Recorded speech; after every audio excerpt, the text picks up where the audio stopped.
rukun haji. Yang pertama adalah ihram, yaitu berniat mengerjakan haji dengan ketentuan sebagai berikut. Itu niat melakukan ibadah haji, kemudian memakai pakaian ihram yang terdiri dari, bagi pria, terdiri atas 2 lembar kain putih yang tidak berjahit, selembar untuk sarung, selembar lainnya untuk selendang.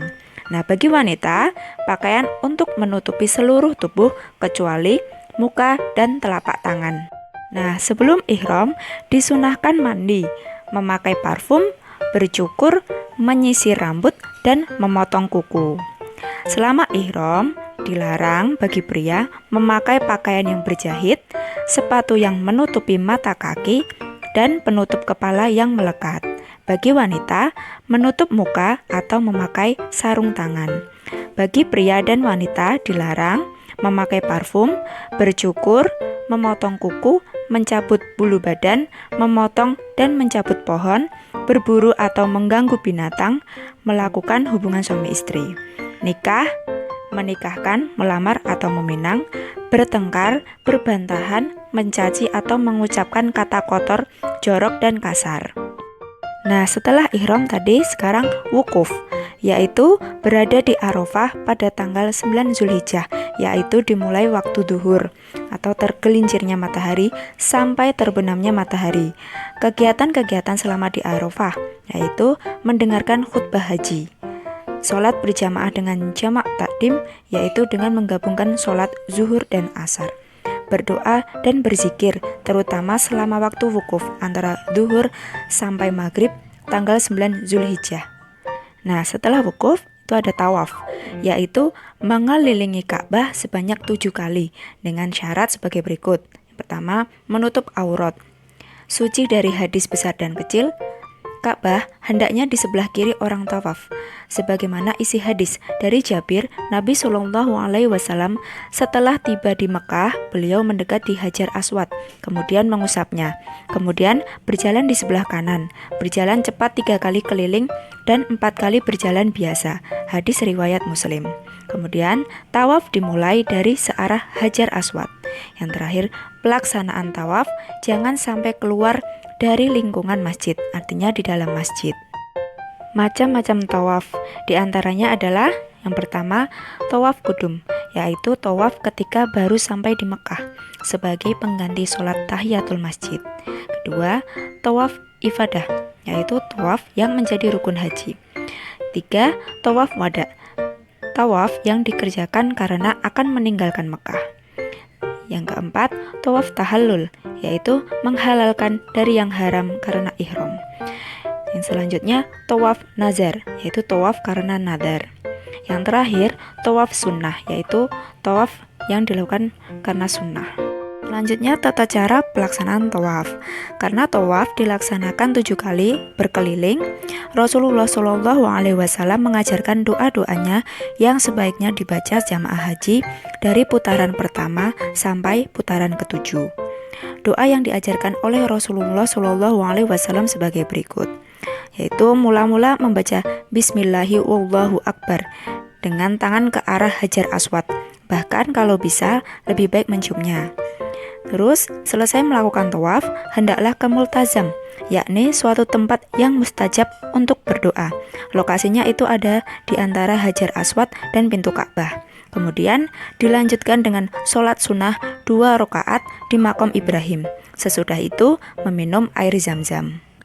Nah, setelah melakukan tawaf, kemudian melakukan sa'i, yaitu berjalan atau berlari-lari kecil, dimulai dari Bukit Syafa sampai Marwah sebanyak 7 kali. Nah, syarat-syarat sa'i.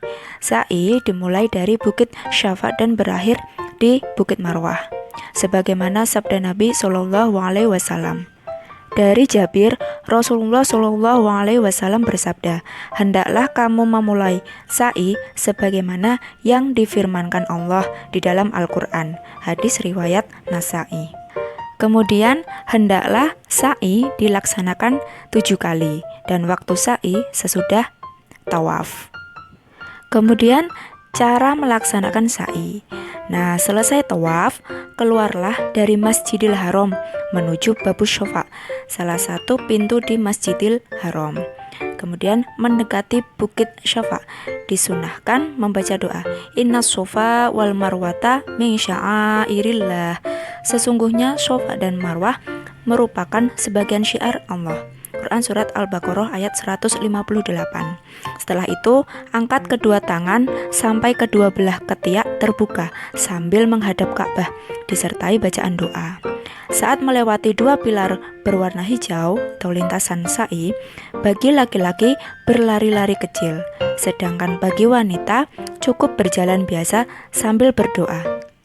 Rabbi ghfir warham wa'fu wa takarram wa tajawaz amma ta'lamu innaka ta'lamu ma la na'lamu innaka antallahul a'azzul akram. Ya Allah, ampunilah, rahmatilah, maafkanlah, muliakanlah, serta hapuskanlah apa-apa yang Engkau ketahui dari dosa kami, karena sesungguhnya Engkau maha mengetahui apa-apa yang kami sendiri tidak ketahui. Sesungguhnya Engkau ya Allah maha tinggi dan maha mulia. Kemudian mendekati Bukit Marwah, doa yang dibaca sama dengan doa ketika mendekati Bukit Syafa. Nah, selanjutnya setelah sa'i yaitu tahallul, yaitu mencukur atau menggunting rambut sebagai tanda selesainya ibadah haji. Tahallul dilakukan dengan dua cara. Wanita hanya boleh melakukan taksir, sedangkan bagi laki-laki boleh memilih salah satu, yaitu taksir, yaitu mengambil beberapa helai rambut lalu dipotong atau digunting. Kemudian tahliq, yaitu dicukur gundul mulai dari sebelah kanan lalu sebelah kiri. Nah, setelah itu semua, setelah tahallul, tertib. Maksudnya dilakukan secara urut dari awal tadi ihram sampai tahallul. Wajib haji.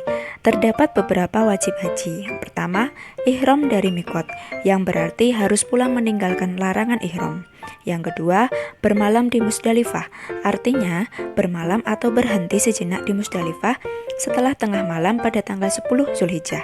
Dimanfaatkan mengambil batu kerikil untuk melontar jumroh. Yang ketiga, bermalam di Mina, artinya tinggal beberapa saat di Mina pada malam tasyrik. Yang keempat, melontar jumroh, artinya melontar jumroh di Mina pada tanggal 10, 11, 12, dan 13 Zulhijjah. Yang kelima, tidak berbuat larangan haji. Dan yang keenam, tawaf wada. Tawaf ini dikerjakan tatkala jamaah haji akan meninggalkan Mekah untuk pulang ke negara masing-masing. Tawaf ini dikerjakan setelah jamaah haji telah menyelesaikan seluruh rangkaian rukun haji dan wajib haji.